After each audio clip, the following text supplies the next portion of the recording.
Good morning, everybody. I am very happy to be here with you all in this magical city to kick off day 2 of Talking Galleries Barcelona. And I am very pleased to be on the stage today with this incredible trio of distinguished experts to talk about a topic that is frankly pretty perplexing. Maybe it keeps you up at night. Or maybe you're totally over it by now. That's why I'm wearing Or maybe, just maybe, you believe that it represents the most consequential artistic avant-garde of our lifetimes, and you are deep in Talmudic study of Twitter and Discord feeds. It's a little hot. It's a oven, no? I don't want to go further on, but That's on purpose. yeah. So I have a bathing suit below. I'm ready. they call it the hot seat. Yeah.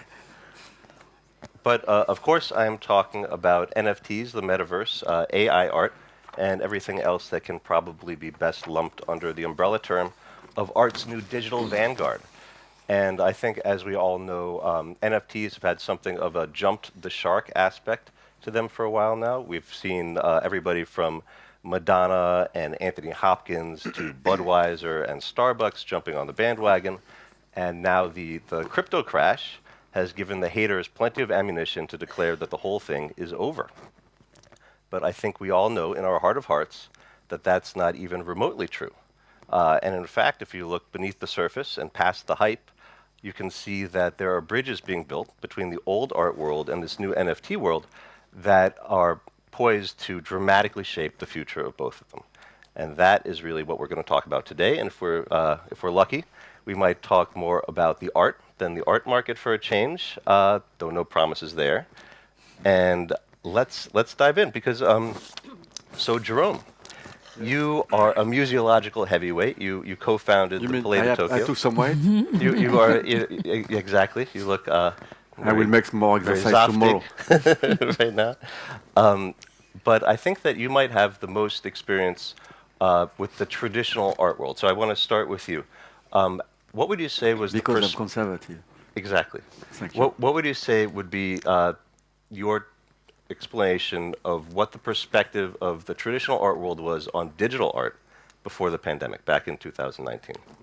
Well, I would say that the art world has always been in between old and new. It's actors of what is happening.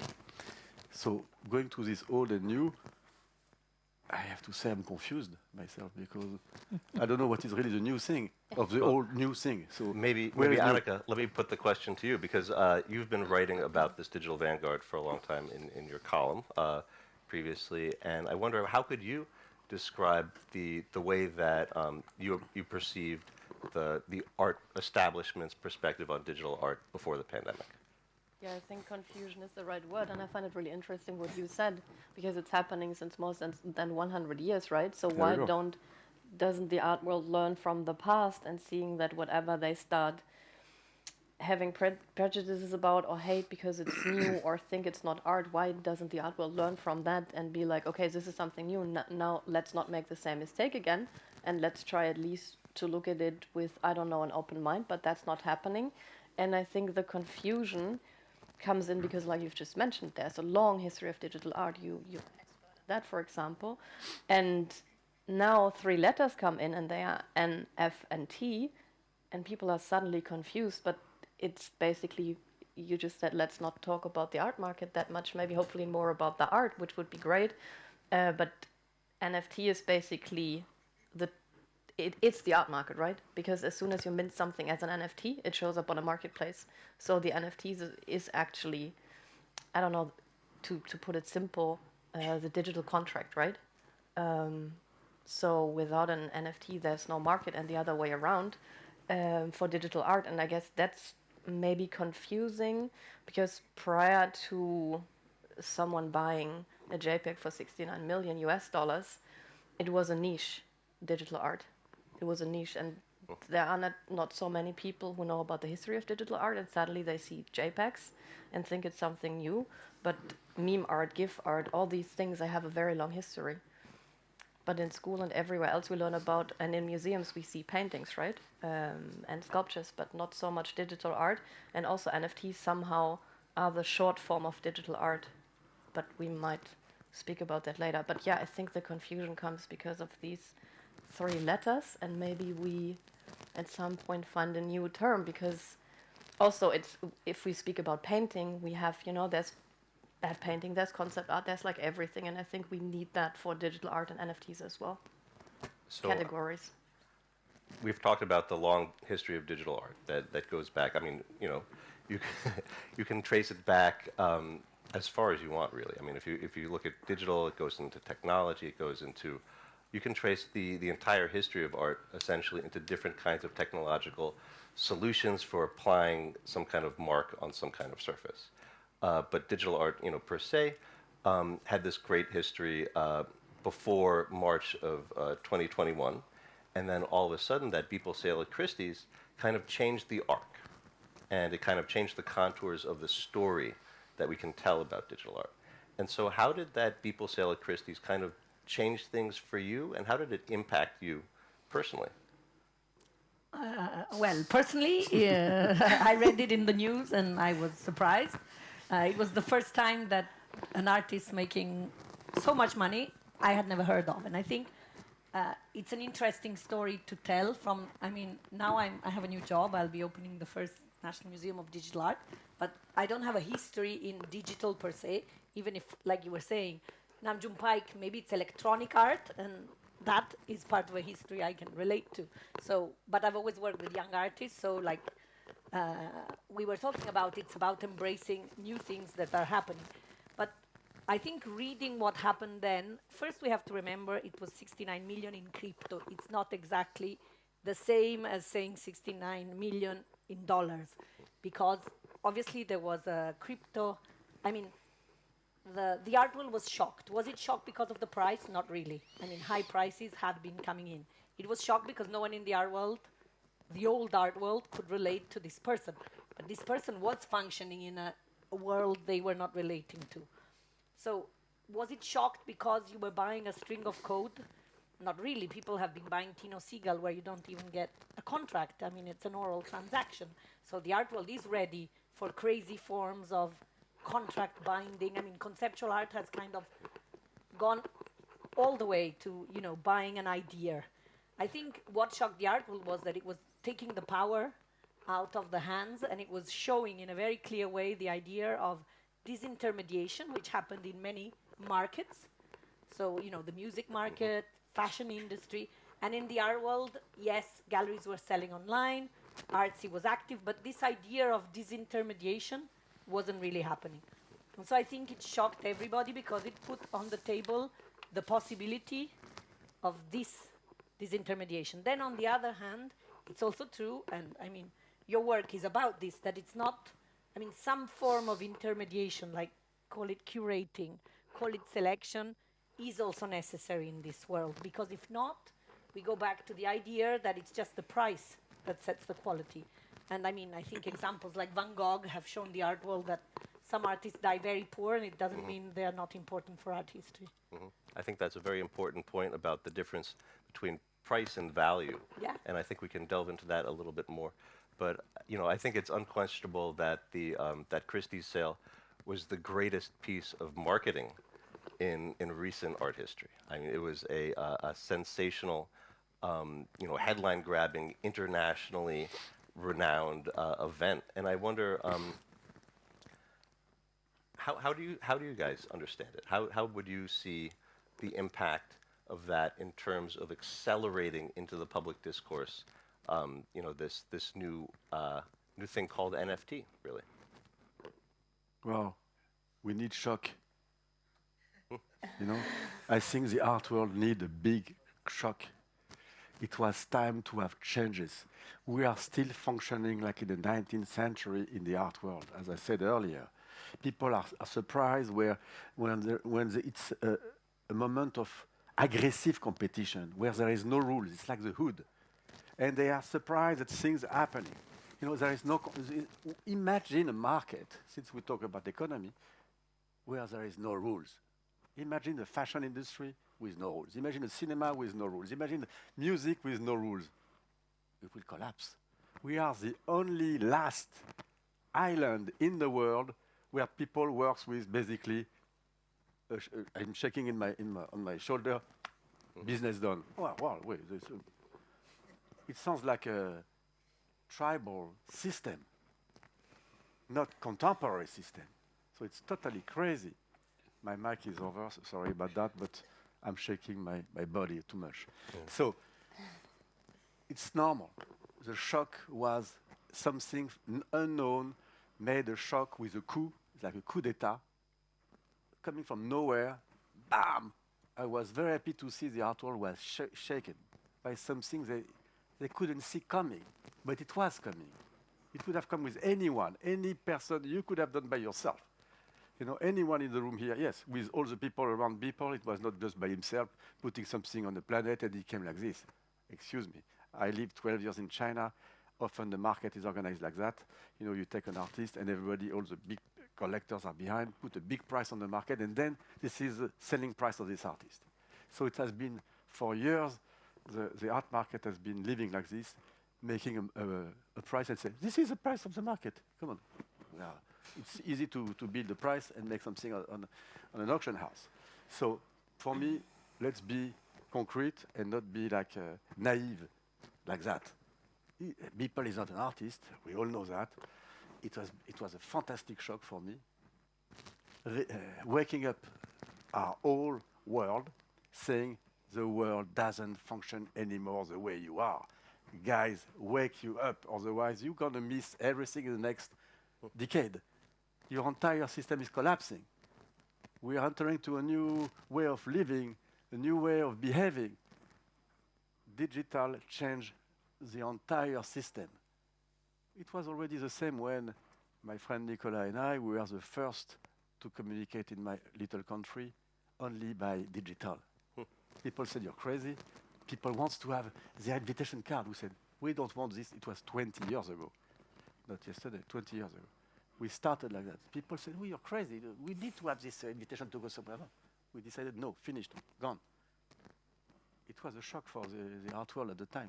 Now we find it's totally stupid. It's normal. But it's like this. Every decade, you need to have a change. And this is a radical change we need to all have in the way we are working, including me. I'm not just the only one to be saved. This is why Nicola is inventing his own platform. The entire system is changing right now. There is a lot of signs globally wise, if you look properly, that we are all changing. Of course, NFT looks like UFO. It's scary. Three words like this. From my grandmother to my granddaughter, you know, I have so many generations now. Well, it's scary, but also very seductive. I mean, Exactly. I don't know you, but it's the first time you have friends who call you and say, okay, Ila, maybe I should buy an NFT. Tell me what to buy. And these are people who've never been in a contemporary gallery. And I was in Los Angeles a few months ago, and a young guy of 12 years old was proudly coming to me with his computer, said, I have a collector. What would you collector? Yes, I have 100 piece of collection. Oh, yeah, show me. And he was 100 crap that he bought for nothing. And he said, I'm a collector. So you see, everything is changing. And I found it quite amazing and interesting, even though what he was showing me was nothing, but I found it very interesting that the attitude, the way to function was totally different. So I want to delve into, you know, the actual particularities of what is underneath the term NFT. But before then, there's something you said that I find interesting, which is that you were emphasizing the shock of the Beeple sale, but that you were saying that the art is not really that important, that Beeple as an artist is not that significant. And I think, Anika, I put that to you, but do you agree that the value of that moment was more in terms of the shock of its unexpected dollar figure, or do you think that the art was kind of, you know, a clarion call from a new artistic sensibility that cannot be denied?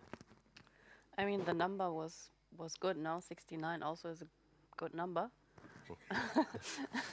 So I found it interesting that everyone had to suddenly mention the number 69, right?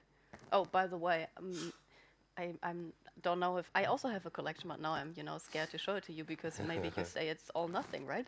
I have 500 pieces. Let's look at it. Let's look at it later. Let's not judgment like so fast. So I mean, the number was interesting. Then, I mean, if someone says they're an artist, right? So I wouldn't say he's not an artist. Maybe that's another topic. But I mean, what's interesting that I think it was like really new to people seeing JPEGs as art and then being actually, because we're all on Instagram, we're all on. Now the art world hasn't really been on Tumblr, but people who have been on Tumblr, they know that artists have shared their work on Tumblr, and so many of the artists finally making money with NFTs. They have been sharing their work on Tumblr, right? And that's also how Kevin McCoy and so on, they had the idea to do NFTs because that was during the heydays of Tumblr culture, and artists were sharing their work on a daily basis on Tumblr, and they didn't get paid. And best case scenario, a brand came up to them and said, well, do me a campaign, using GIFs and do this and that. So that was what they were hoping for and why they kept sharing their work. But now if we look on a blockchain such as Tezos, where the art, let's say, sometimes just costs a few cents or a very few dollars, or if it's, we now say, oh, it costs 200 Tezos, 200 Tez, that's just 300 something dollar, and it's expensive on the platform, right? We say, oh, that's a high price. But suddenly it feels like, and I have a collection on Tezos, and it feels like I'm finally paying the artists. It feels like a paid Tumblr, right? And I also can curate, I don't know, my own tastes, and if I want, I can, somehow invest and think, well, this artist is going to make it and the value will go up. But I think there's so many ways and markets also for NFTs at this point. And I'm really surprised. Sometimes you sit at a dinner table after a gallery opening, or I sat at a dinner table at Art Basel, and then people sitting next to me said, I don't find NFTs interesting. There's no good art. And then I was like, oh, but how's that even possible? And then they were like, yeah, I was looking on OpenSea, and then I was like, oh, you were looking on OpenSea. That's interesting because, if you don't know what you're looking for when it comes to music on Spotify, you're lost, right? You're on Spotify, and then there's so much music, but how do you find what you like? And if you just start looking around on Spotify, you probably think music is the worst thing on the planet because you don't like any of it. So I guess it's just there's a lack of knowledge in the NFT space about the history of art, the market, and everything, because they're basically, it's going back to what it has been before. They're working now with allow lists, which is basically a wait list for a gallery, and all these things come back because they figured out you can't just put work there and then you sell it for 69 million. That's not how it's going to work. And then, yeah, both worlds, I think, need somehow to learn about the history of the other world. And I don't know if it's even important to bridge anything. Well, let's get into that a little bit later because that's very interesting. But so I think, yeah, NFTs we've talked about is a fairly janky term because it is not very specific. It really talks about mainly the blockchain as a component, and it's kind of essentially like saying that something is on a web page. It's very it's mainly just a hosting protocol. But if you're talking about NFTs, what's assumed in what you're saying is that it's a digital artwork. It has some kind of generative or maybe AI component to it, and ostensibly, it might be best experienced in the metaverse. I think these are kinds of the assumptions that are embedded with it. So let's dig into these individually. When it comes to digital art, you're building this national collection of digital art that is meant to be, a real a repository of history for the future. So where is it going to begin in terms of telling the history of digital art, and where would you see the vanguard of that history being expressed today? Well, where you begin, in a way, it's a state museum, and so you begin where the state museum before you finishes. So there is Maxi in Rome that has been buying also kind of digital artwork. They have Jon Raffman, Ed Atkins in their collection, which I would consider as artists working in the digital world. So, but if you see what Maxi buys, they try to buy something that has something physical. So like an Ed Atkins, which also has, a strange wooden room that you're obliged to use when you show it. So where do I start? I start from files. So not NFTs, but works where I'm buying a file. I'm not buying a big box. I'm not buying a screen. So I'm not buying Namjoon Pike, but I'm buying files. Why? I'm not going to have a budget which can catch up the whole history of digital art. So I might as well kind of try to buy forward, not backwards. Then, if you encounter, collections in the country that have this type of art and they're willing to donate, it would be thrilling. But when you're speaking of NFTs and you're a national museum, a big issue starts happening. The Italian National Bank does not recognize cryptocurrency at the moment. Italian state museums have bank accounts on the Italian National Bank because we are owned by the state. So formally, I cannot buy NFTs at the moment, but I can get them donated in a way. So maybe you do a project with a partner who's active in that world, and you give them visibility, you offer the curatorial platform, and you get the NFT. But at the moment, as an Italian state museum, you could not, because yes, there are platforms that you can buy in normal currency, but anyway, it's minted on the, so in a due diligence done through the state, someone would raise their hand saying we have a problem. In the same way, if anyone is aware how public collections are made, when you present a proposition of acquisition, you have to present a due diligence on why that public money is supposedly being spent in a fair way. It's very difficult at the moment to present, a fair value assessment on NFTs. It's so short, the market. It's so volatile that it would be very difficult to stand in front of a commission and say, I am sure this is a fair value. I mean, maybe they're getting a great deal, but how can you document it? So I think, in my case, being a state museum is a bit a problem. You have to be creative on how you can get to the vanguard. But I'm sure probably in the 70s, if you were a state museum and you were proposing to buy conceptual art, you would have the same problem. I mean, the board would say, are we buying a piece of paper for that amount? So it just takes some time and a way of creative engagement so that maybe, you do a show with an artist. The show is both, because the museum will be physical. It won't be only virtual. So it will be phygital in some way, ideally. So on some form of, will it be metaverse? Who knows? By 2026, maybe there'll be other forms of space and physical. So maybe that's how you find an interesting way to solve the problem. 25 years ago, I was part of a national commission in France to buy a work of art. And I was proposing Pierre Huyghe video. And they were all asking, how can we conserve this kind of pieces? It's impossible. It's a video. And the debate, ended for an hour. And we, together with Pierre Restany, we had to jump on the table and scream at all those people. Said, where are you from? Do you understand in which world we are entering? We had to fight hell to get this piece bought 25 years ago. Same debate, same thing. And now they are screaming, wow, how proud they are to have it. But they forgot the story. And we asked Pierre and I, can you consign in a paper how difficult it was to buy this piece? They said, no, we can't, because it's public. Thank you very much. That's why you need so many people you need people willing to jump on the table in the institutions. But Anika, talking about the history of digital art, generative art has a long history. And you are just working now, you just launched this new project as a tribute to Herbert V. Funke, the digital and generative art pioneer who helped found Ars Electronica in Linz and who died earlier this year at, I believe, the age of 95. So where was generative art back when he was working with it in the early days? And where is generative art today? What is the cutting edge of generative art? He basically experienced what you experienced, right? He started in the 50s with electronic arts, using technology to create art, and no one took him or them serious. And I know that he didn't jump on a table. Maybe he should have. More my style. Yeah, more your style. He was very humble. I met him in March because Alfred Weidinger, the museum director in Linz, because he's Austrian, Herbert was Austrian.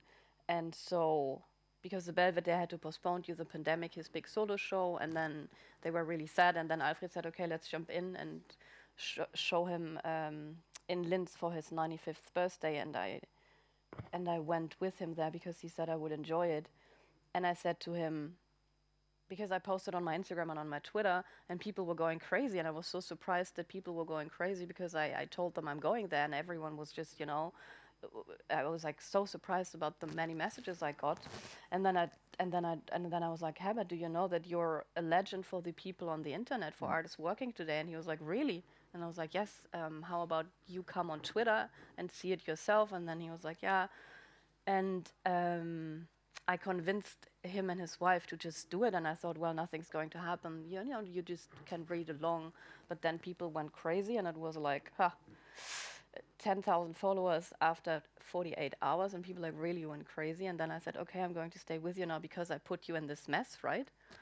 Yeah, I mean, and he was super interested in NFTs, and he, you know, because he always had been like living in his time, or we would say maybe ahead of his time, because people back then didn't understand. In 2006, I think it was, he was already in the metaverse, and he's also Germany's most famous science fiction writer. But it has always been difficult for him, and in his first publication, I mean, when I reread it after meeting him, I was like, this is crazy. This sounds like it has been written in 2022. And you know, because he back then already tried to convince people that you can make art using technology. And he was fighting this fight his entire life. And then at the age of 95, the mainstream has suddenly caught up with him, right? We have an NFT platform titled Art Blocks. I mean, I was in a panel in a museum 2 weeks ago and asked people in the audience who knows art blocks, and it was like more than 100 people from the traditional art world, and none of them knew art blocks, even though prior they said they had collected NFTs, and they make, I don't know, last year I think they made 40 billion or so in NFTs, and that's simply crazy. And they are basically like the Zwirner or whatever, one of the big mega galleries. And yeah, I mean, I'm on their curation board, and the team chooses the work prior, and then there's a curation board with 35 people, and only 2% of the artists actually get through the board. So there's a really also selection process behind it. But yeah, I mean, generative art, all of the artists, all the pioneers were being laughed at back in the days, and yeah, you can't make art with a computer, that's nonsense, it's not even art. But it's the same story today. Just that it's suddenly selling, and there's a big audience for that, maybe because it's also an investment, but also because they're really learning about the history. And that's the last thing I say, and then I stop this monologue. When Herbert joined Twitter in March, it was super interesting. Half of the people knew him and half didn't. And they figured out that what he has been doing the past 60 years, they're now trying to do these days. And they were super surprised that basically sort of everything has been done. And that's why also so much of the work resembles what he had been doing. So it's really nothing new if you start looking at the history. And through him being on Twitter, people really started looking at the history of generative art and started understanding what has happened. And I think it's really important that also museums start showing the pioneers. I mean, Lynn Hirschman-Leeson, I think, Nicola, we spoke yesterday about Lynn Hirschman-Leeson. She's one of the most important artists in media art, and she had rarely had any solo shows. I mean, and she's, how old is she now, 85? Yeah. It's crazy. Well, it's crazy. I think, you know, in the early days of generative art, it was very much in the conceptual sphere. It was almost a little bit like contiguous with what John Cage was doing, you know, using chance to have a disintermediated way of creating an artwork. Today, it's very advanced from there. It's so much more complicated. You have OpenAI's DALL-E, you know, which is now officially available to all human beings, as I like to put it. And I think, you know, Barcelona's La Vanguardia newspaper just on Sunday had a headline emblazoned atop its cover reading, "Will the algorithm be the artist of the future?" And there's a lot of talk about replacement. There's a lot of talk about threat. And I wonder, I mean, you work with a lot of artists who are engaged with AI art. And what is their perspective on it? Are they, you know, wholeheartedly enthusiastic about their new robot friends, or are they, you know, a little bit queasy about it? You know, exploring the potential perils. What's the kind of the perspective that the artists you work with take to AI art? Well, I've curated a show with That's like Trevor with photography, Paglen, no? for example, and he's very critical of not AI, but how we take AI as an objective, neutral form of collecting data, and how, in a way, we have to be more conscious that all forms of data collection have a kind of political agency, like someone has decided what data is being collected. After 9/11, a lot of investment went in facial recognition from all states, but they were looking for terrorists, and so people were tagging images, and if you were from Middle East, 90% you got the label terrorist. So is that an objective AI form of recognizing people? So I think we have to be a bit more careful in how we embrace AI, and that's why I think it's interesting how artists touch it, because artists don't use it, to sell more shoes, but try to criticize how it's working. That said, I mean, when Amazon proposes book, I always love them. So there are some forms of algorithms that work. I'm always, wow, yes, I am interested in this book. But there is an issue. I mean, at the end, when statistics was invented, to go back to the idea of the lesson of history, statistics was thought as something, objective and true. And it could decide better than human beings. So now we feel that, anything that comes from big data is right. And so there is this idea of where human subjectivity stays. And, are we only going to go with AI, big data, mainstream, and, who's ever not interesting or not significant or small, we just throw them away?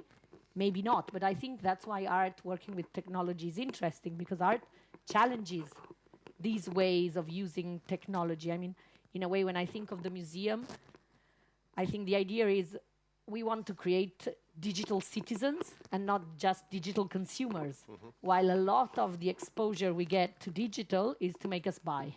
It can be very sophisticated, it can be super seductive, but sometimes it could be good that we get exposed to digital to think. What do you guys think about, this kind of, it's not ethical, it's more, how are the artists you're working with engaging? Artblocks is a generative platform. Maybe, Jérôme, how would you say the artists you're working with are regarding this new kind of tool? Well, it's impossible not to look at it. It's not possible not to look at it, and not just the artist, all of us. We cannot be out of it. It's impossible. But to say it's an art form, I don't think so. It's, or everything is an art form. The problem is, it's like talking about the powder to make color. Okay, we can all have powder and color, but I will never be the best painter in the world. I will never be Anselm Kiefer that you mentioned several times yesterday, even though I have all his palettes in front of me. So what are we talking about? Of course, we are surrounded with thousands of information today. We are not living in an island. The island is over. We all have 20 windows open minimum all the time in our computer, on our phone, and things like this. So we are surrounded, bombarded by information. We cannot say we don't know anything. We should be aware of a lot of things. So this kind of things, of course, all artists have that in mind. All artists understand in which world we are, but what are we doing with this technology? It's something else. Not everyone is able to do something coherent with any of these technological tools. The project, the idea is the first thing before the technology or before the form you use. For me, it's difficult to talk about generality, because what we are obsessed as curator, what we are obsessed with Materia, for example, is to make significant project within the space we are and with the time we are living in. If we don't match these two things, something is wrong. Of course, you can add more pictures in the world, like everybody is doing, without understanding, myself included, of course, because I do thousands of photos in my phone that I would never use. I'm producing ruins, and I'm producing problems, ecological problems myself. So we are all doing that. We are all typing all the time, even though when there is a lecture, everybody is looking at his phone, everybody is doing something. So we are all doing that. It doesn't mean that we are all fantastic photographers. We are all the worst photographers. The same with this technology. So it's not a trick to be a good artist. Let me put this not question. because it's advanced that you are going to be the best artist. Not because you're going to take the last technology that you will make yourself the best. First, as always, we go back to the roots of the art, is a concept. I think that's a very important point, and it is a tool. It's not a medium. And Anika, you were working with art blocks. I mean, a lot of people point out, certain projects like Tyler Hobbs' Fidenza as a great example of a really artistically accomplished generative art project. What are some of these projects that you are really drawn to that you think are significant? Maybe that's something else than the market thinks it's really significant, because I might look at things differently as a curator. But I wanted to say something briefly about the other question. I'm sorry. It's the same with photography. At some point only people who could afford buying a camera and who understood how to use it technically could take photos, and then it got a mass medium. Same with AI now, right? And so it's the same story, and also those headlines are the same. It's like a bit repetitive, and then. But what really works for an art audience as well, I mean, Refik Anadol, you all know Refik Anadol, right? And he has been using AI since a very long time. And then at König Gallery, I worked, and I'm still working with Johann König. I had a position at the gallery, head of digital. And we've shown Refik Anadol last year in November. And there were hundreds and hundreds of people Huge queuing line. up. Yeah, queuing up. First time in the gallery to have such a crowd. Yeah. It's like Murakami in Japan, something crazy, totally crazy. Yeah, it was crazy. I mean, I was there the first day we opened. It was like, and I wanted to be there, because I wanted to see it. I was like, Johan, there's going to be a huge crowd. We need to be prepared. It's not going to be not that many people. And it was like that for the whole time. But why was that, right? I mean, he creates an experience, immersive. I mean, and you really can, experience the art. And it was super impressive in that big brutalist church. That's why people like really queued and wanted to see it. But as soon, and that's maybe also the issue, right? I mean, most of the things we see on our phone, but as soon as we can experience art, and that's then again what being an artist means, right? To bring it, maybe you don't have to bring all digital art to a physical space, but then that's also the job of an artist, being able to work with the art they are creating and not just, I don't know, using prompts to create AI work. I should try that, by the way. I haven't. Well, anybody can do it at home. Yeah, good reminder. So, the third component that I think is understood in the term NFT is the metaverse. It's probably one of the most talked about, parts of this digital vanguard today, in part because of our friend Mark Zuckerberg, who likes to rebrand his company Meta. But it's also probably the least clear. It's the least clearly defined. It's the least baked. It's a very inchoate kind of platform. And I wonder, maybe Ilaria, what is your perspective on the utility of the metaverse right now? How often are you kind of, running around on the metaverse? Not enough, for sure. I mean, I think the metaverse is very new in a way, and I think for many artists it's not sophisticated enough. So I'm sure the metaverse will be a really interesting place, and the idea, and I mean, it all comes from the world of gaming, so it is fascinating. It does create aggregation with people who don't know each other, are far away. It's the idea of our social way of connecting in the new future, which is very different. That said, if you look at, catwalks on the metaverse, and for sure they invested intensely, for artists, that's not enough, the control they want to have on their products. So I think it's been used by artists when they enter the already made worlds of the metaverse and, enter gaming platforms and create their works, or go to the periphery of these worlds, or investigate it in a creative way. But the experience still, I think, is a little not ready enough, but it goes very fast. I mean, it's a question of allowing the technology to catch up. But a lot of the use the museums have done of it are very boring. It's like a 3D SketchUp of the museum with the little artwork and the little figure going in, and that's not really an exciting experience. And the people who are on the metaverse don't go in that museum. They don't really care because it's not offering them anything exceptional. So again, about this bridging, if it makes sense or not to bridge the world, I mean, some museums have even thought of entering, having a space in the platforms where people are, but still, it doesn't mean someone is interested. So No. it's really a developing, I think, space. I think it's gonna be big. Not so much. I don't care so much about the money, but I mean, if you see, I have two daughters of 13 and 15, and that's where you really hit digital technology in the real world. And my biggest enemy is TikTok at the moment. My 13-year-old enters TikTok, gone. I have no way of getting in touch with her until I rip her mobile phone out of her hands. But it's fascinating. I mean, we are the generation where they said TV is bad, you'll watch too much TV, how dangerous TV is.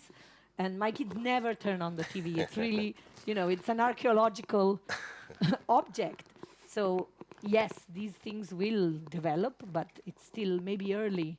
And the art world, in that sense, is coming to terms with interesting ways of using it. I mean, my own personal experience with the metaverse in a very limited way is that it's kind of like Myst, like that very early video game that you walk around in, you try to solve puzzles, and it's kind of like a party with the lights turned on. It's a little bit awkward, and I always think like, why can't they just let you steal the art? If you could steal the art, it'd be so much more fun.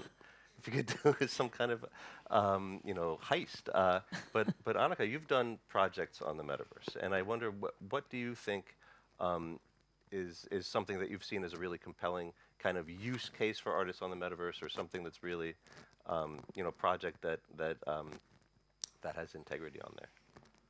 I mean, the metaverse is also not a new topic, right? I mean, Herbert V. Franco, for example, has written novels in the 70s where he imagined a metaverse, and that's crazy. Especially rereading it today, I'm like, no, this is not possible. He wrote it in 1970, and it really reads like a Netflix, I don't know what series, which is crazy. So it's not a new thing, and but interesting project. I mean, I guess the important part is that you've just mentioned TikTok, that it's super easy to use. You turn on your phone and you open an app, and then you see what you want to see, and you can engage and you can comment and you can be part of it and also participate, right?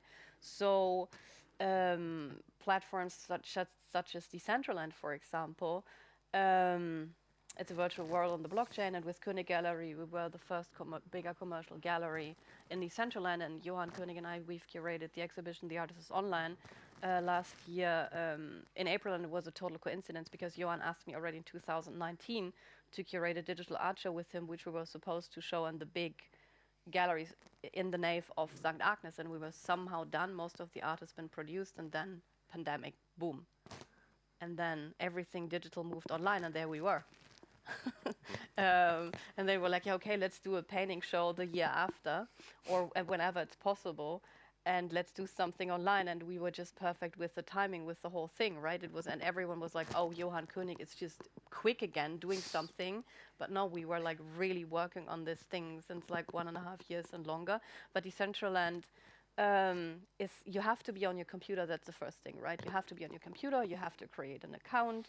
You have to understand how to use it. Best case scenario, you even have a wallet. So there's so many barriers to enter the metaverse at this point in many cases. But then there's also platforms such as CryptoVoxels and the museum in Linz. They have a physical museum location there. And it's always one of the most visited places in CryptoVoxels because they host events, artists are there, and I think even Beeple visited once. Or what we've done at the gallery and what the artist Thomas Webb is now working on independently and turning it into it is the most interoperable metaverse at this point. It's the World Wide Web. It's titled the World Wide Web because he's Thomas Webb double B. So it's really funny, right? The World Wide Web. He's building double B. So if you want to enter it, we don't mind you being on your phone's web to b.game, and then you can just enter it. You don't even need to connect your wallet. So I guess as soon as it will be very easy to enter these virtual worlds, then people will actually do it, because when we've opened, it has been titled Exercise in Hopeless Nostalgia, we opened on 14th August 2020, Thomas Webb's digital solo show, and 4,000 people came, and it was August 14th online.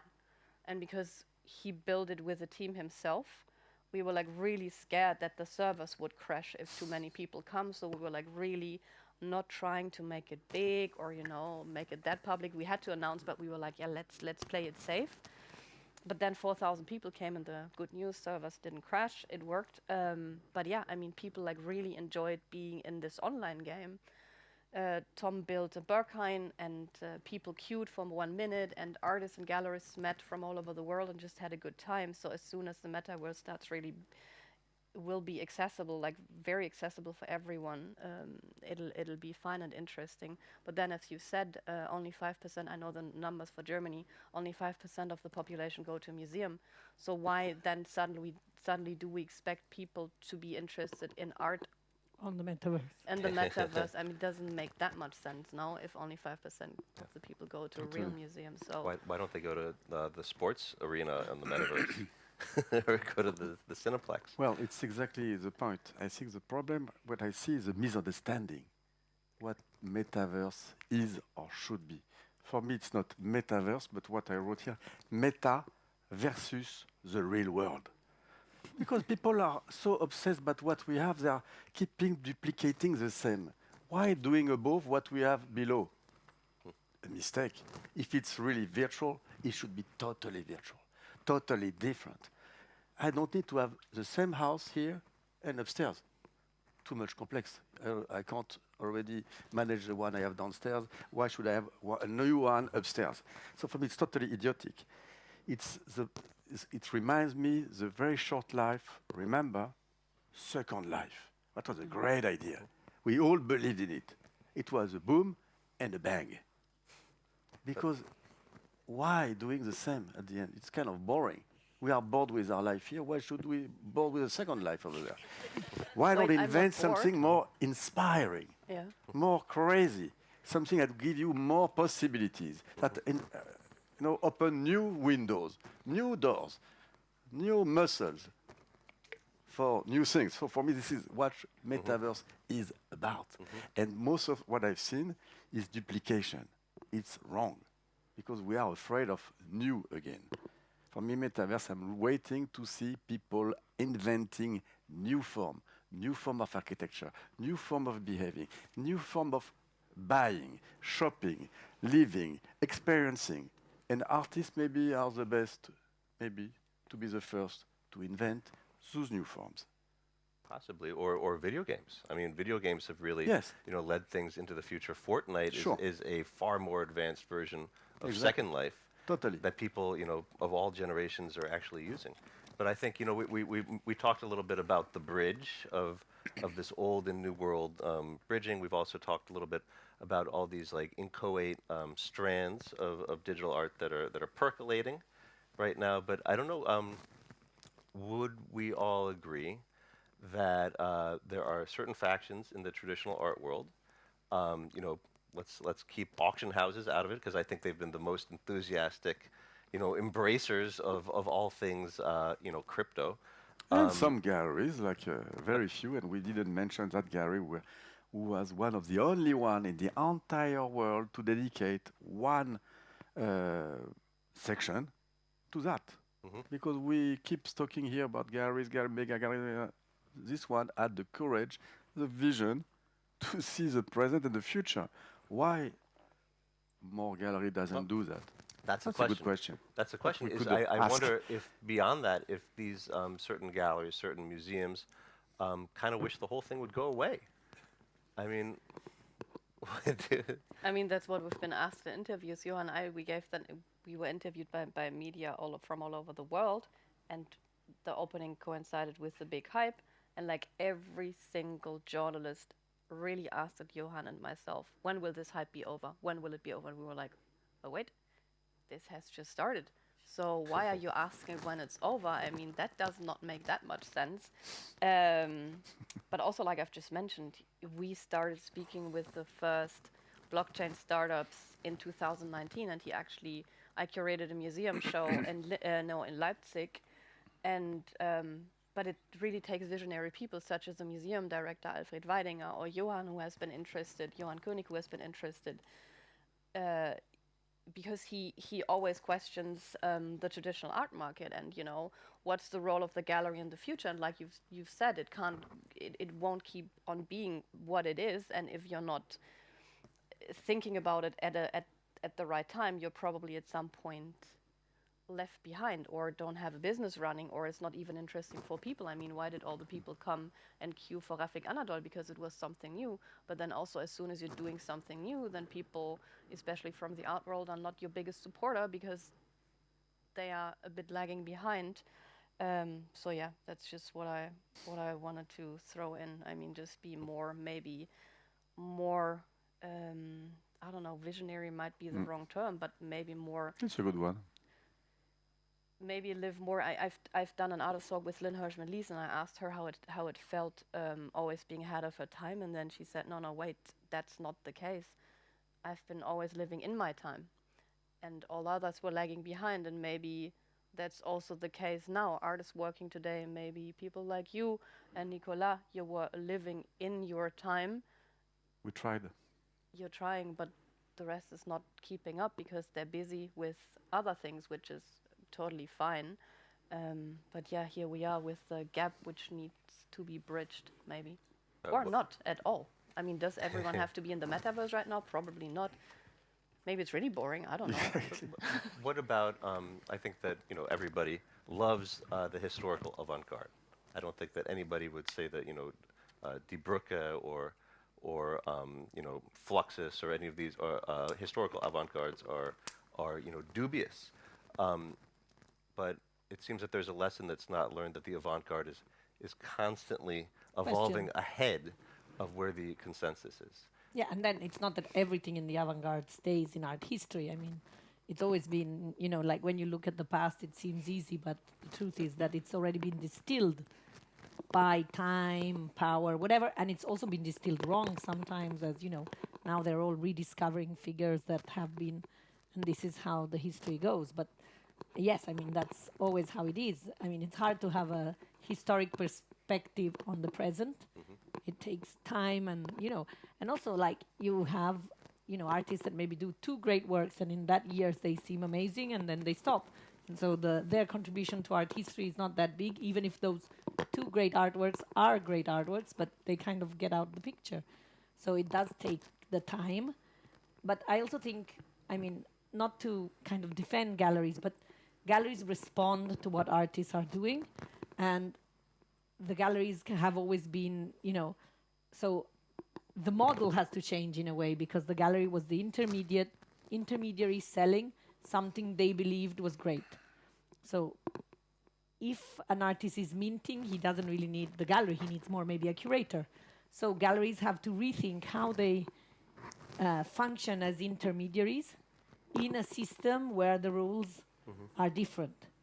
But they also follow what the artists are doing. So in a way, it's about galleries studying and entering in contact with a generation that uses digital technology to make the work and falling in love. Because at the end, it's never a general. I mean, I don't think galleries ever decided, I'm going to do video art. But they met one video artist they felt was significant, and they wanted to show it. And they knew they were not going to sell it, because, I mean, at the beginning, if you were doing video art shows, it took years before it was only few institutions and collectors.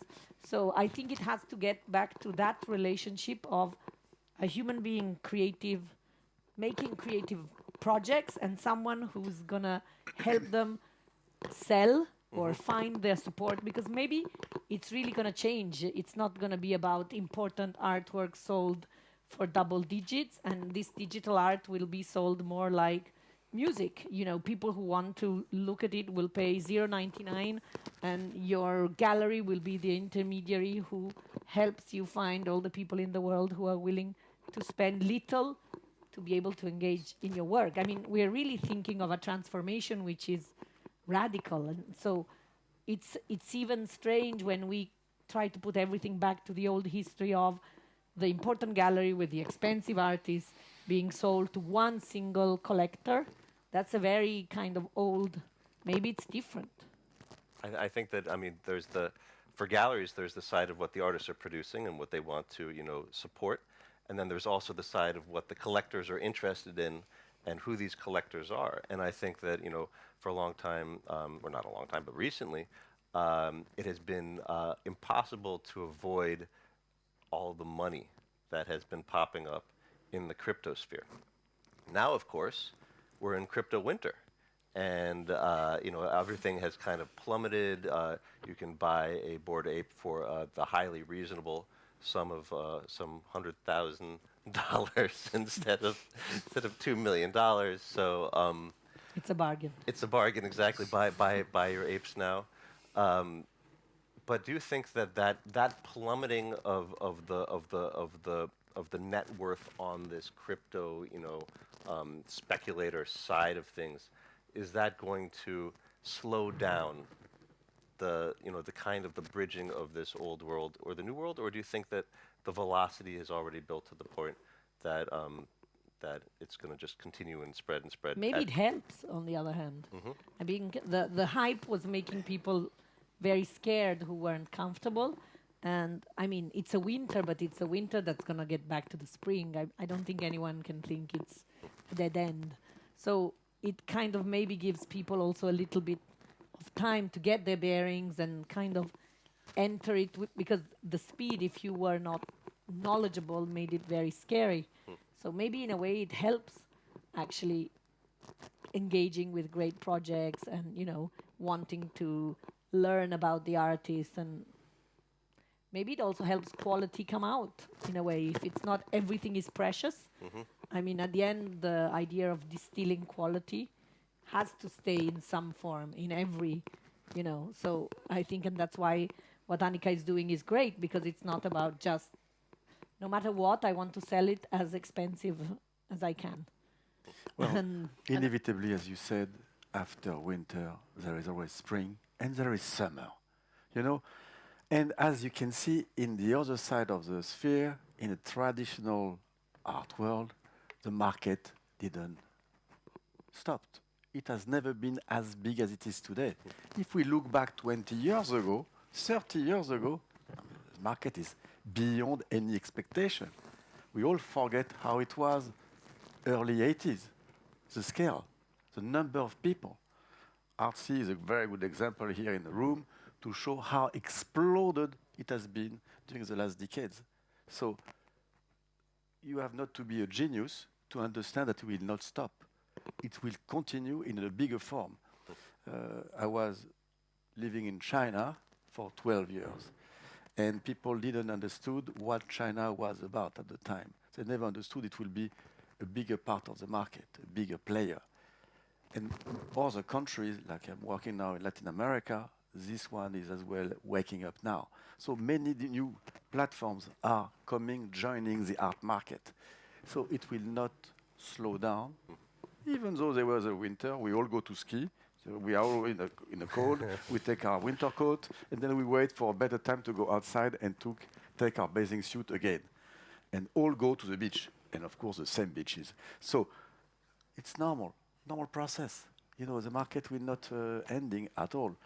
Of course, like every new thing, there is always some fast people who go first. The first one who went were not really convincing. Let's wait for the second round. For the second round of real artists that will come and play and do like what she's doing, like what we're doing with real form of art, like we will do with your museum. There is new thing coming, so let's wait for the summer, next winter, and we'll see what we can say. Let's not be like giving an advice too fast, as always, and say it's over, gone. I will not take this thing. I'll let this to other people to say that. I think the future is far bigger than what we think. I have one more question before we proceed to the Q&A, which is, May I think this is a critical... No, she has to speak, yes. Crypto winter? I'm sorry for interrupting. Oh, no, go ahead. That's a funny saying. The second mouse gets the cheese, right? Yeah. So the first mouse dies, second mouse gets the cheese. Yes, exactly. I love saying that. But no, about the crypto winter, I mean, the interesting thing is art has never stopped selling. It's just the NFT space is communicating on Twitter, the art world is communicating on Instagram, so there's simply a disconnect, and the art world not seeing what's actually going on. And then I saw yesterday also numbers, trading volume on OpenSea down 97%. Yeah, great, that's all the profile picture projects, all the apes and all these things are not trading anymore. But just because the world economy is down, it doesn't mean art is not selling. That is really selling. So it's a bit off these numbers, but all of the like really strong art projects and also historically relevant from my perspective as a curator, they are selling out within seconds, but people are not aware of it because it's not communicating in media. And the NFT space, they have, I mean, Artnet is doing a fantastic job, but you also have other topics to cover, so you can't cover every single NFT project with a. That's totally. But there's outlets such as Outland or Right Click Save, and they cover all these projects, and they're doing a fantastic job. And Alex Esterick from Flash Art is their editor in chief, and it's like, if you really want to know about the space, read Artnet, and also if you want to dive deeper, read Right Click Save for Outland. And at Fornelis, he has done the Fanilias, which is sort of a PFP project. I think they have 2 or 3K trading volume on OpenSea, which is crazy. That's like, there's things like really happening, and it's sold out quickly. What else do we have? Kevin A. Bosch has done a project called Survival. Tezos, like everything on Tezos, like FX Hash, they have a higher trading volume than art blocks. Generative art is like doing super well, and all these like really strong projects, they sell.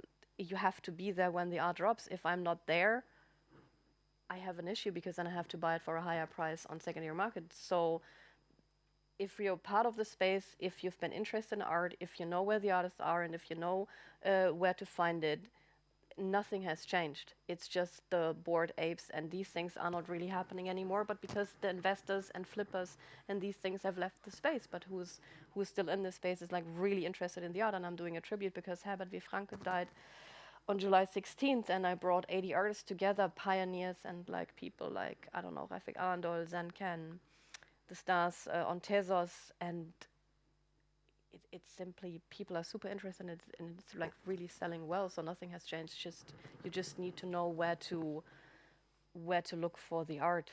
And yes, summer will be even better. Let's hope we can bring the art world in. Or maybe an artist said, Raphael Rosendahl said to me, are you sure we want to bring the art world in? Because everyone in crypto is so nice. Like, like everyone is so nice and everyone is helping each other. And then they were like, but the art world, they are so competitive. They're not helping each other. Are you sure? No, but it's true that it's a real like collaborative It's really system, collaborative, which yeah. is very different than the traditional art world, where it's more egotistic system. So they all work together. Miltos Maletas, Rosendahl, all those people are always together, invent, include other people, other artists with their realm, and they share things together. So it's more like a community, right? Like a community of people, a real one. Totally different system of working, I have to say. It's very refreshing. And everyone is really nice. I mean, when we speak about each other, it's just like, they're so nice and helpful. So it's really a totally different world. But I also think because they are aware, you can't be competitive or try to do things on your own if you're finding out how things work. You have to exchange thoughts and ideas. So yeah, we come together like with many people once a week to discuss like with others daily to speak about updates and what's going on and discussing things. And I don't think it's that in the art world. Or do other gallerists call their gallerist friends and are like, hey, how are things going? Who's buying what? You know, do you know a collector who would want to buy this and that? I don't think it's like Some that. galleries do. Yeah, there is also the nice part. I'm not There's going to a nice throw the old art world. It's not all horrible, all competitive. There is also nice. You had your last question, sorry. Oh, no, the last thing, I just want to put this out there because I think this is critical, is that, you know, the thing that has really been an obstacle, I think, for bridging this gap is that the prices are so out of proportion to the value. And I think that that has been very hard because, you know, people have been looking at prices as being equivalent to value. Because when you go to OpenSea, there's no other way that you can really, navigate it. And people say, okay, this is more important than this because this costs more than this. And that's not at all how art attains its value. Everybody knows that. It helps. It helps me the same. It depends. It's the same. But I don't Where do you see know. the difference? The idea is hopefully that if prices go down, maybe there can be a little bit of filtration, a little bit. But let's go to the question section. Exactly. Who has better eyesight than I do? On the left.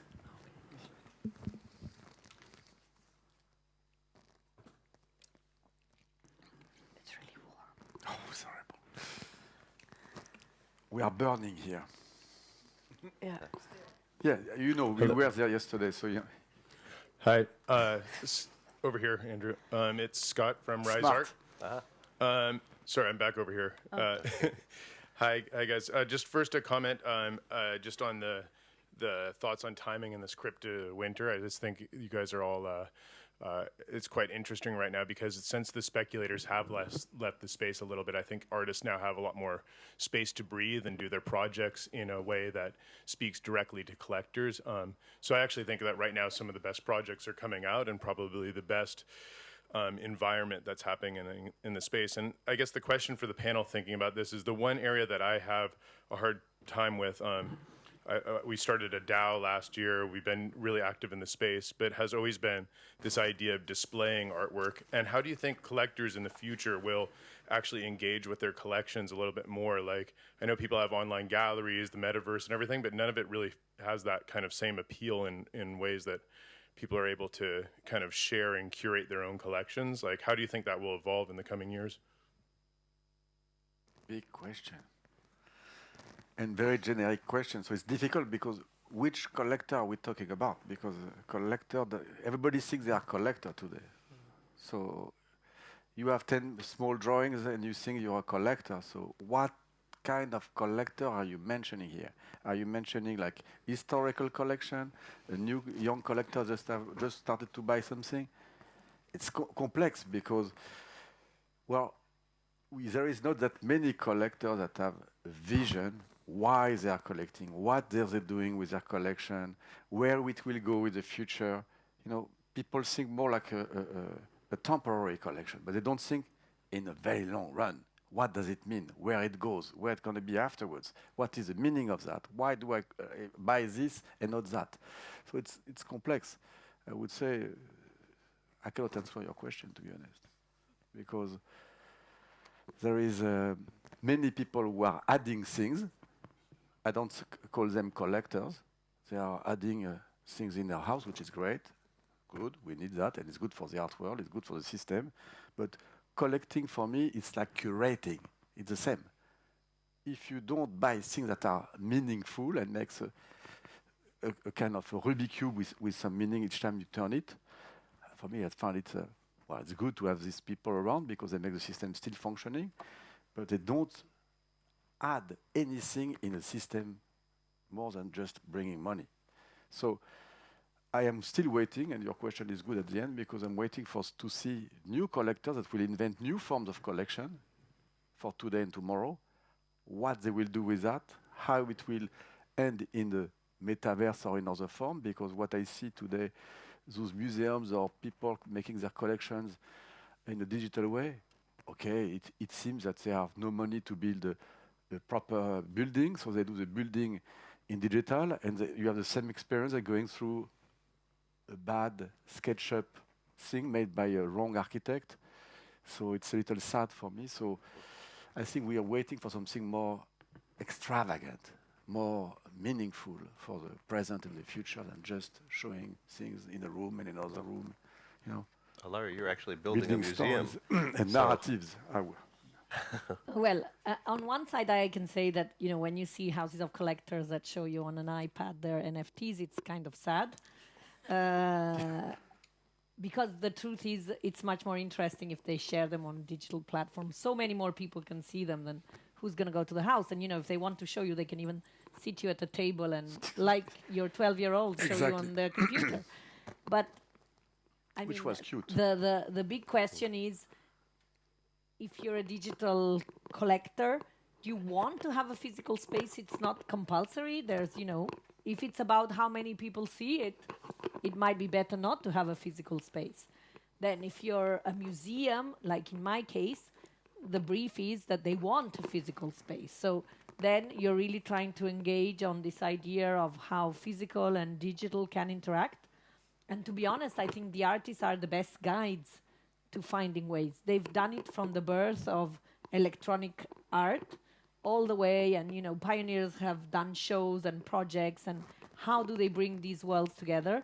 And you'll be kind of the nasty person saying, yes, this can be done, no, this cannot be done, yes. And obviously in Italy, we like to make things difficult. So the museum is in a 1925 kind of a bath, which is, we say vincolato in the superintendent. So all the historical walls, we can't touch them, we can't make holes, we can't blah, blah, blah. But on the other hand, I think for artists, that is challenging because artists live in the real world and they like to go to real places and think how their art can interact. Then maybe collectors will not want to buy in order to own and will want to buy in order to share.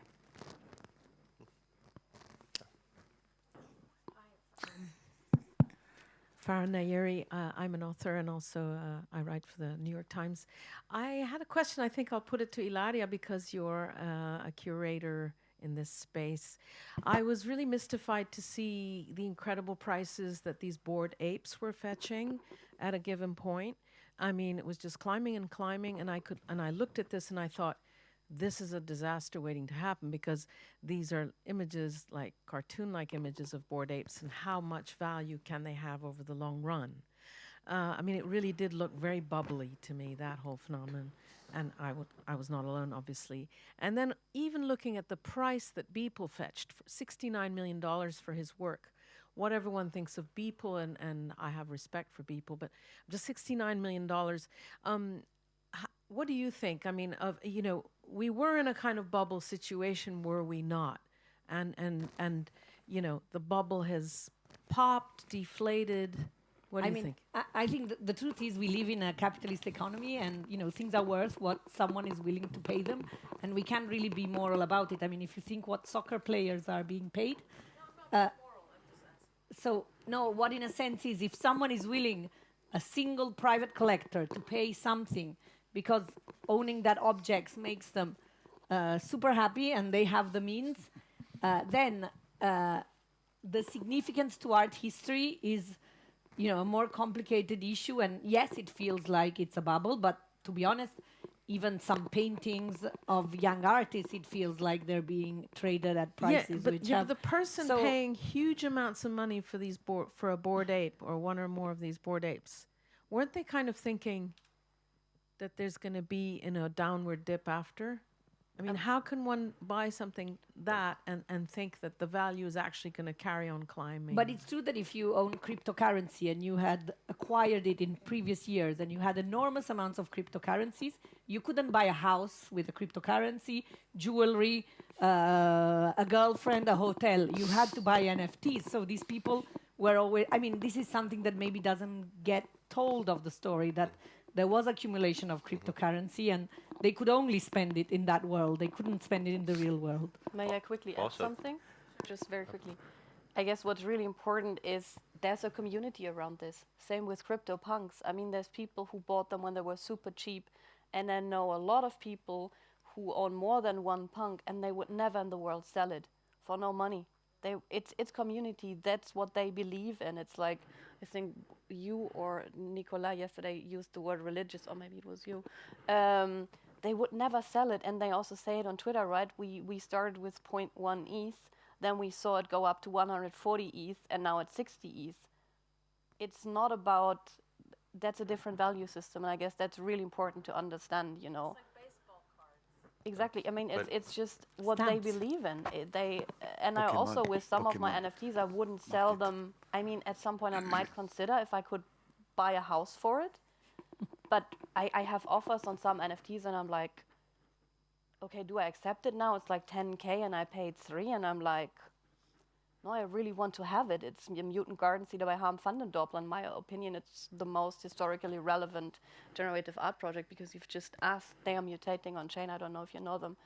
And I would, Mutant Garden Cedar, please all look at it. It's like really a super historically relevant work. And it's like really evolving on the blockchain and they are mutating. And I have offers on them and I'm like, no, I'm not selling. I want to have it. And same with the apes, and it's just a huge community. I'm not part of it, but same with the punks. It's not just an image.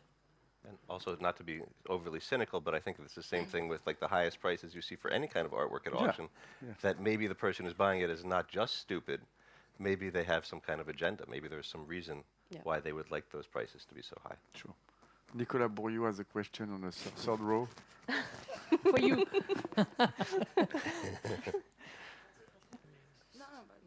Just very briefly, just one aspect that maybe I didn't see addressed is the formal family of what the artworks we're talking about. You know, and for me, what's striking when you look at Beeple, for example, it was interesting because I met him actually, and we obviously were not on the same planet. You know, but when you look at the work, for me, it's like street art. And is the NFT phenomenon also, and why it was so striking for the art world, just the eruption of street art within, between brackets, high art? Or I saw a very good piece of an Italian artist who's mainly a researcher in AI. He's called Mauro Martino, and he did this generative video where he collects all the mints with artificial intelligence and kind of plays them on the screen. So at the beginning it's thousands of kitties, then it goes CryptoPunks, and it's a 3-screen installation. It goes crazy, and it goes to all the contemporary. And I was looking at it, and I told him, wow, it's crazy. This feels to me like a contemporary history of kitsch.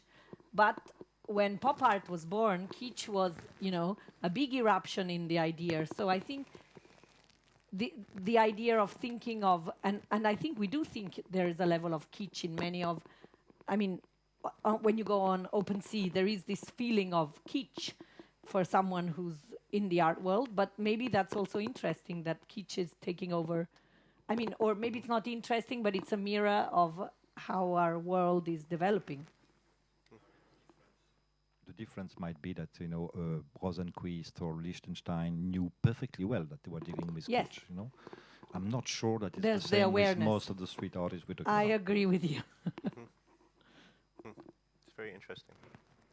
Because what is street art on a canvas? Is it still street art if you put it on a canvas, or if it's Yes, well, it's is it on a or lot it's of on question, a but well, we all know that the street has always been the place of influence for fashion, for music, for art, for everything. So street art, yes, I understand, because they understood, they understand, like music industry, the viral thing. They really want to be popular in that sense, which I totally understand, and I'm totally interested with that. And I think some artists are really interested with that. You know, some really serious artists have this obsession to be everywhere and being nowhere at the same time. So they are attracted by that. They are still a little afraid, but they understand the possibility of touching a bigger world with the digital system than the traditional system where you have to go, like in the old days, from one city to another one, to another one, to another one, and repeat yourself, and people start to criticize yourself because you have done 10 shows with the same kind of pieces, and people at the end said, oh, he was better 5 years before. So I think there is this new interest in this system, yes, coming from the street culture to the, let's say, high art system. Yes, there is a kind of connection, ineluctably. Question in the back? there we go. This Maybe is you Anya. could introduce yourself like I'm Nicolas about did to. very properly.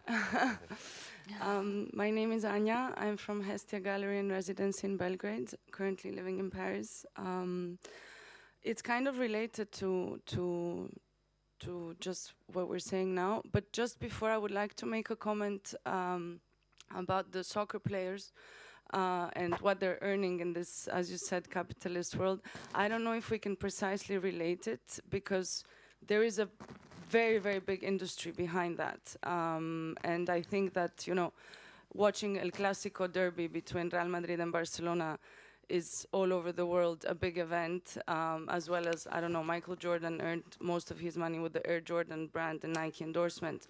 So I don't know if we can still compare the soccer money players, the soccer players' money with Beeple. I don't know. It's an interesting comparison that you did, Ilaria. It's just a comment. In terms of the panel, I just want to add it's Beeple at Christie's, not just Beeple, because that makes the platform bigger. in terms of the panel, I like the going back to the historic avant-gardes that you mentioned, Andrew. And my favorite historic avant-gardes are from Latin America and Eastern Europe.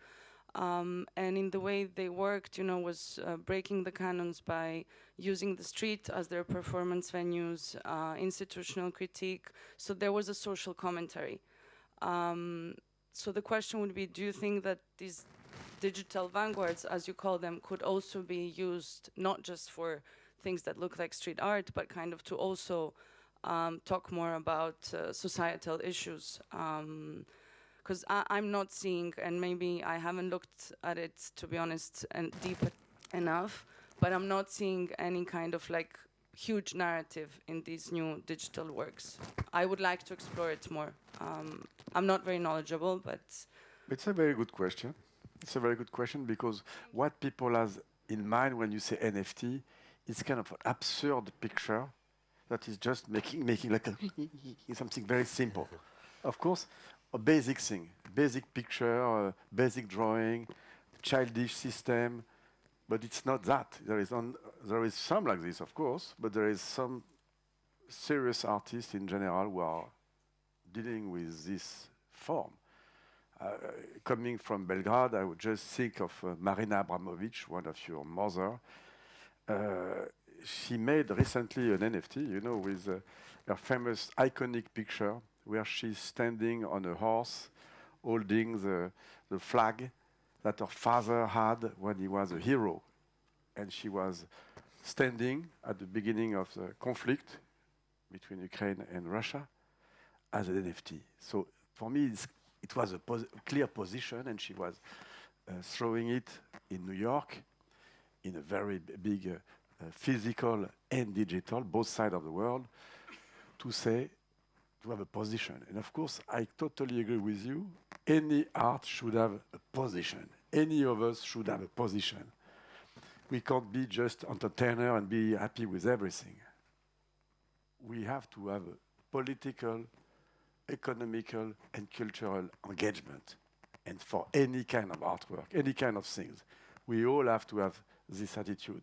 I totally agree with you, and any good piece have basically that, so I want to reassure you that, of course, there is some important pieces. Recently, Miltos Manetas, not to mention this one, who is one of the mentor, one of the big player in this field.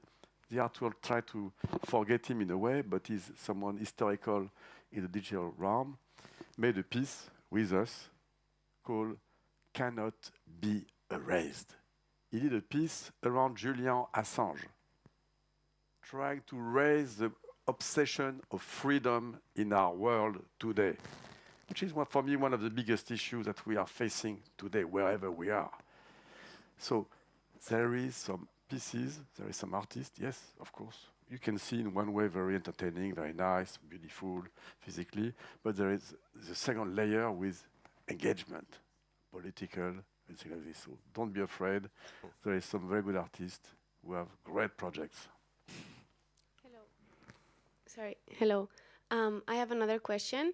Bring it back to the art, more so than the art market. I hope so. We've covered a little bit of generative art and how that's been a huge trend within NFTs. But I'd like to know some traits or your thoughts on curating digital art that is not generative or doesn't use AI. Yeah. Can you excuse me? Tricks, you said. Yeah? Yes. Can you just reframe your question in a short sentence? So generative art, we've covered it, but what other digital types of art do you look for, or what traits do you look for in other digital that you find qualitative? I think she's saying traits. Yes. I mean, I don't think the searching is not different than from normal art. I mean, it's about knowing a bit it's always trying to understand the context where the work is born, a bit of the history of the art. If the work is significant, then there is always this kind of objective. Whoever works in the world has, probably what I think is significant might be different from Jérôme and might be different from Anika. But I mean, at the end, you have to do a bit of homework, because I think what we were talking about is sometimes, the traditional art world comes into this world and knows nothing about the history and maybe gets super excited about something that feels already consumed and vice versa. I mean, if you think of the Beeple and you think of Onkawara, conceptually it's not such a big idea posting every day something and marking the passage of time. But the people who know Beeple don't know Onkawara, the people who know Onkawara don't know Beeple. So, I mean, then if you're talking about types of art, I mean, 3D video is very interesting, and now even film is using 3D. Cannes Film Festival and Venice have a small section of 3D film, which enters the small competition. So, I mean, it's hard to say exactly what technology, interactive art. I mean, internet art has morphed, but there have been great projects using internet art. So, it's really, I mean, all the technologies, the single artist can be fascinated and look at it. I mean, I guess what is important, maybe a quick answer from myself. I worked with Marina Abramovic on the NFTs, and it has been the hero, and it has been unreleased material, and there was a message behind it, right? We discussed the topic of hero in conjunction with the release, and we also chose the blockchain Tezos, a green blockchain, which was also super relevant. So there's more than just the art. I mean, purpose, we know that from the ad world, but you know, I think that's really important. That there's a clear message and not just, as you've mentioned, an image of, I don't know, a cartoon image or so. But then when it comes to digital art, I mean, and that's, I guess, the most important part and where we run into issues, there's no criteria somehow. Also when it comes to art criticism, right? I mean, we know what is good and bad painting, or, you know, because we know about the history, but that's totally missing, especially when it comes to NFTs. So what's the criteria for what's an interesting project and what's not? Or even when it comes to the history of digital art or generative art, what's interesting, what's not? Is it about the use of new technology? Does every generative art project has to, you know, use the latest technologies, has to work with AI or whatever? I mean, I think we all have to find like really defined criteria, and that's a job all of us have to do together, and it can't be like one or two single people. And then it will be way easier to answer these questions, because right now, and then it will be still, you know, subjective, because art will always be subjective, such as music. Hopefully these will be the kinds of arguments you have in the Cedar Tavern, where you're, you know, fighting over abstract expressionism. Exactly. Yeah. We are very lucky because we all had great people asking questions here. Now it's our friend from Artsy will ask a question. Yes, Karine from Artsy. Thank you, Jérôme. I have a comment and a question. The comment is, we're always talking about Beeple, and he certainly put NFTs on the map for people outside of the digital and crypto world. But there has been a higher selling artist since him last year called Pac, who sold for 91.8 million. And I never hear his name come up. So just thought that was interesting. My question is, thinking about NFTs as a means of registering art on a blockchain and being able to track its ownership, the real art world has something that most other artistic sectors don't have, which is it doesn't pay royalties to artists, right? The secondary market typically will see the most value driven for an artist, and they don't usually benefit from that. As we move in Europe, in theory, there is by law the droit de suite. Right. So every time an artwork is sold of a living artist, they should be getting their percentage. Then how it is applied and how to control it without blockchain. But formally and legally, it is recognized as a right of the artist. Then obviously, the blockchain makes it something real and not just an idea. Right. So you probably get the sense of my question, which is, are NFTs or blockchain for the regular art world the answer to being able to pay royalties to artists for every resale of their work forevermore? So there could never be really a starving artist if they have success in secondary markets. Well, I find, again, to go back to the real world, I had a band before. I have music, you know, in the system. Each time it's played anywhere in the world, I get some feedback. Right. Why the art world, the artists will not have the same that musicians, photographers, all authors of any kind? The art world is the only one to escape of this system. I find it totally normal that artists should get forever the right on their artwork. You know, I remember very young being in New York and hear artists crying because some pop artists, I will not mention their names, they sold all their earlier pieces because they were starving to death and they had no more this work, which now costed a fortune.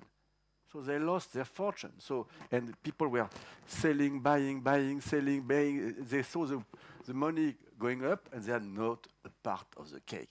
I didn't find it normal. And I think it's fantastic that at the end, so long ago, long after that, there is a system saying, hey guys, you can make it. You know, it was why the normal, traditional, supposedly being the hero system doesn't do that properly. The law say it. In the fact, I'm not sure all my friends artists get the money each time it's resold. So I found it fantastic just for that, to have this respect of who is doing something. And also getting the money straight away. Yeah. I mean, it's also important for artists. I've done a project myself called Unsigned together with Operator, because there was an article in The Guardian. If male artists sign the artwork, price goes up. If females sign, price goes down. So next week is the last week of the project. We're selling 100 signatures by 100 mainly digital artists, and it's going super well, and it's great. Someone buys, money comes in. It's beautiful. And also for all other participants in the project, I get a percentage, everyone else, and the money is just there, and artists don't have to wait. I remember artists when I curated museum shows, then simply because it takes ages for accounting to take care of the invoice, and they had to pay pre-production, and then some of them couldn't pay their rent. That was horrible. Having artists in your inbox saying, hey, the museum is not paying, I can't pay my rent, please do something. And now these things are somehow solved through the blockchain, which is like great. And if some writers or art critics say it's not art, then I'm sorry, I don't know, you're totally missing the point. I mean, conceivably these could address some of the biennial commissioning issues that were spoken about yesterday. I mean, there's a lot of potential. I think in many countries that collectors are worried about all the tax side of things being officially registered on blockchains. I've been invited by the Italian Notary Association that proposes kind of a blockchain registry for artworks, obviously voluntary, and I would think artists might be interested, but I'm not sure how many collectors, not because I'm saying the collectors cheat on the tax, but I'm really being, it's because, for example, for the Italian tax police, if you buy art, you're a billionaire.